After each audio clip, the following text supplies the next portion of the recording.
நடிகர் திலகம் சிவாஜி கணேசனுக்கு அண்ணன் தங்கை கதை அம்சமுள்ள படம் என்றால் அல்வா சாப்பிடுவது மாதிரி. பாசமலர் படத்தில் தொடங்கி பல திரைப்படங்களில் அவர் அண்ணன் தங்கை கதை அம்சம் கொண்ட படங்களில் நடித்துள்ளார் என்பதும், அவை அனைத்துமே கிட்டத்தட்ட வெற்றி பெற்றுள்ளது என்பது குறிப்பிடத்தக்கது. அந்த வகையில் அண்ணன் தங்கை பாசத்துடன் ஒரு கிரைம் கதையையும் சேர்த்து உருவாக்கப்பட்ட படம்தான் அண்ணன் ஒரு கோயில்.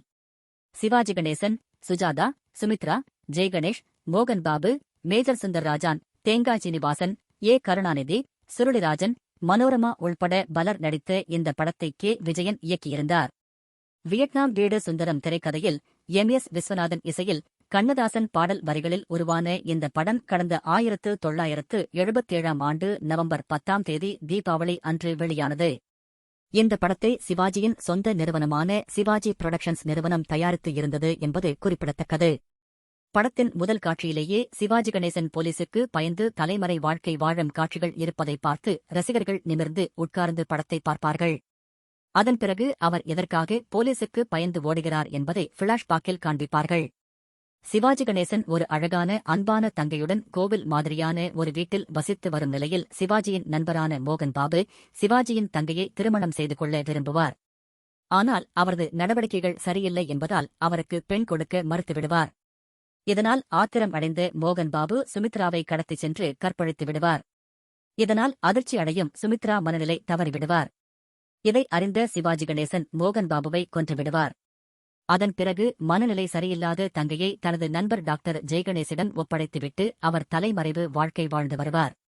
இந்த நிலையில் சுஜாதாவின் வளர்ப்பு பெற்றோர்கள் அவரை உறவினர் ஒருவருக்கு திருமணம் செய்து வைக்க முயற்சி செய்வார்கள். ஆனால் சிறு வயது முதல் அவர் சிவாஜியை காதலித்த நிலையில் அவரைத்தான் திருமணம் செய்து கொள்வேன் என்று உறுதியாக இருப்பார். இந்த நிலையில் தனது வளர்ப்பு பெற்றோரிடமிருந்து தப்பிக்கும் அவர் சிவாஜியை தற்செயலாக பார்ப்பார்.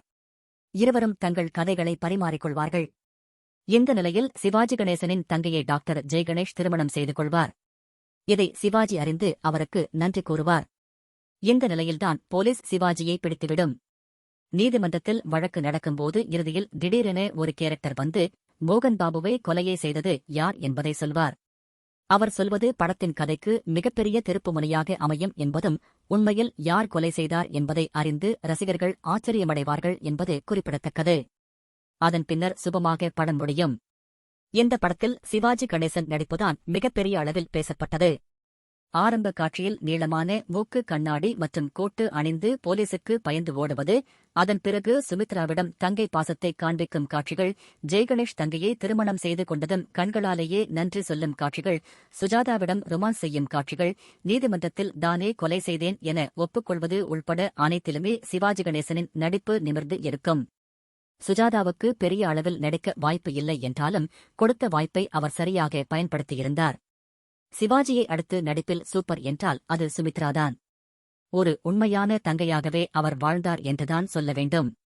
தேங்காய் சீனிவாசன், ஏ. கருணாநிதி, சுருளிராஜன், மனோரமா காமெடி படத்திற்கு தேவையில்லாத காட்சிகள். படத்தின் நீளத்தை கருதி இந்த காட்சிகளை கட் செய்திருக்கலாம்.